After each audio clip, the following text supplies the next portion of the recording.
Okay, I'll just show you how to delete a mobile from the Bluetooth audio system in this 2017 Citroen C4 Grand Picasso. I haven't read the book, I never do. I just try and do it intuitively, and if I can't do that, then I think it's too complicated and shouldn't be in the car.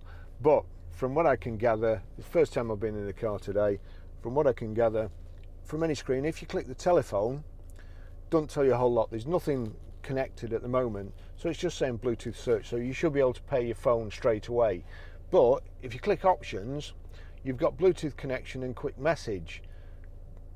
That, if you click Bluetooth connection, it shows you the phones that are paired already.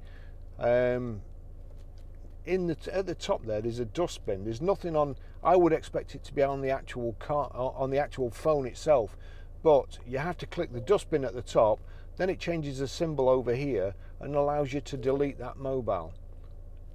Delete the selected Bluetooth device. Yes, that's it gone.